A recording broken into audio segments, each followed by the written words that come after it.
July 9th in the year 2000, Paula Gallo, a vibrant 25-year-old woman, was chilling at her parents' weekend home with some of her friends. The group set out to make it a fun-filled weekend with memories that last forever. They could never have imagined what was about to happen. All of a sudden, a group of armed gang members pulled up, jumped the fence, and entered the house. The criminals terrorized the young ladies for 2 hours, stole expensive jewelry, the 2 cars in the driveway, and to top it all off, Paula was brutally snatched. She vanished into thin air, leaving her family devastated. Paula's father, Eduardo Gallo, desperately clung to the phone after her kidnapping, and not long after he received a ransom call with demands for the release of his daughter. Paula was on the phone with her dad, talking about the ransom sum. Unfortunately, Eduardo didn't have enough. She was upset, with tears streaming down her face, suggesting they sell the weekend home in Tepoztlan, where she dreamed of getting married, and also selling their family cars just to get the money the kidnappers demanded. Eduardo finally broke his silence and said, "I love you." Paula replied, "I know, Dad. Tell Mom I love her too." Like every loving father would, Eduardo managed to scrape together about $18,500 and added in some jewelry to sweeten the pot. And this is the moment where things take a wrong turn. He hoped that paying the ransom would lead to the safe return of his daughter. However, they didn't release Paula. Gallo went straight to the state and federal authorities as soon as negotiations with his daughter's kidnappers started. But guess what? They didn't take it seriously. For many years, Mexico has been dealing with increased numbers of kidnappings, but things have become even worse in the last couple of decades.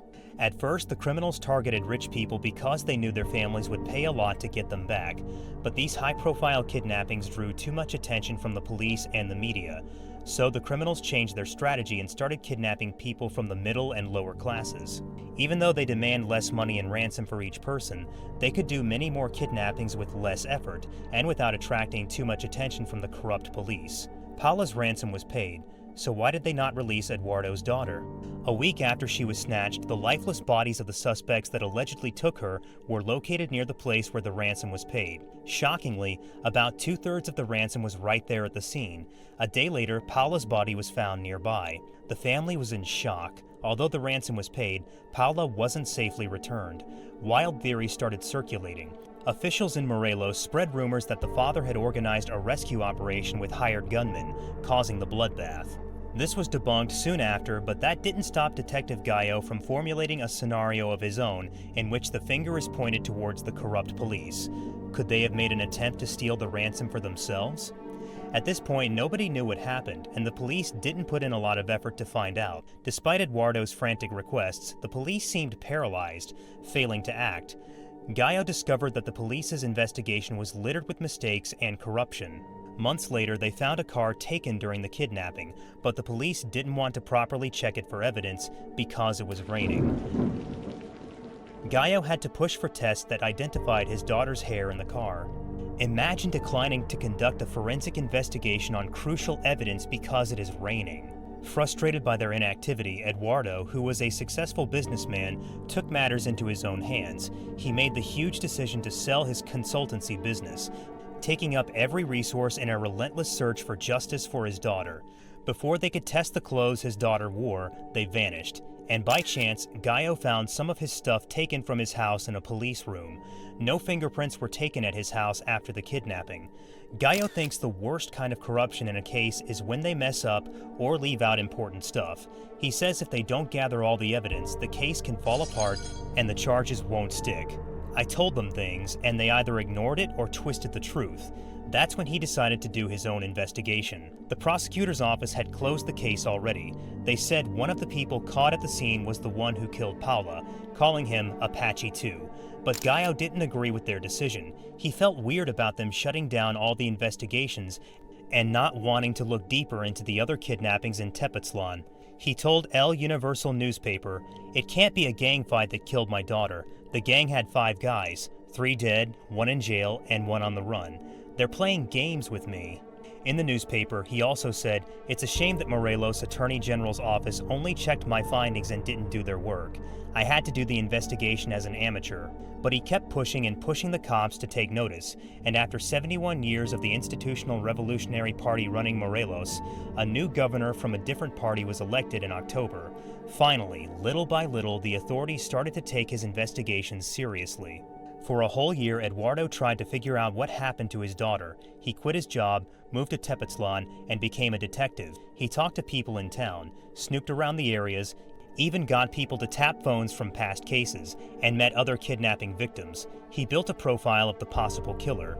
At one point, Eduardo disguised himself as a second-hand clothes salesman to tour nearby villages where he believed the family of the kidnappers lived.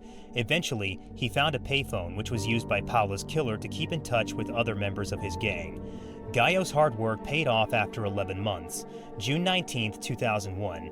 Federal police grabbed the suspect, 28-year-old Francisco Zamora Arellano. He finally found a hitman from Guerrero who might have killed Paula. Eduardo watched the arrest from afar. The next day, Francisco confessed.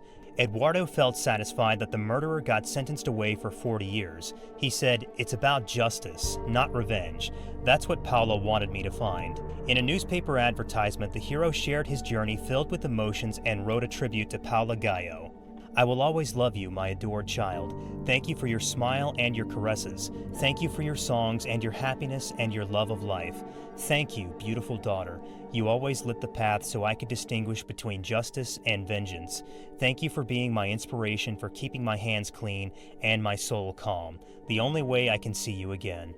It was a tough journey for Gallo, risking his life and using up his savings. He doesn't side with any party though, and said, "The government won't magically change. We gotta push the authorities, and if they don't do their job, we'll boot them out. It's about changing how things are done." Kidnapping has become a regular occurrence in Mexico. Gallo thinks Mexicans need to speak up about these cases. He says, "Report it, talk to the cops, and then keep pushing for action." That's what he told The Times. From what he's found, lots of kidnappings, like 80% to 90%, don't get reported to the cops. People feel ashamed, scared, or helpless, and that's why they keep quiet. After making sure his daughter's death didn't go unpunished, Eduardo got into activism. With his partner and kids backing him up, he joined community projects and even got involved with Mexico Unidos contra la Delincuencia, or MUCD, a group formed after kidnappings went up in Mexico City.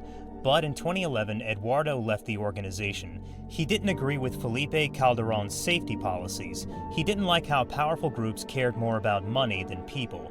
He said he and other MUCD leaders wanted to start their group, but it never happened. After justice, Eduardo didn't fade.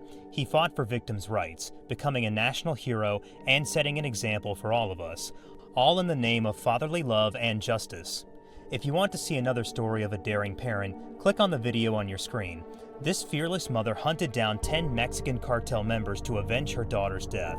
Don't forget to subscribe to Crime Cartel, and we'll see you there.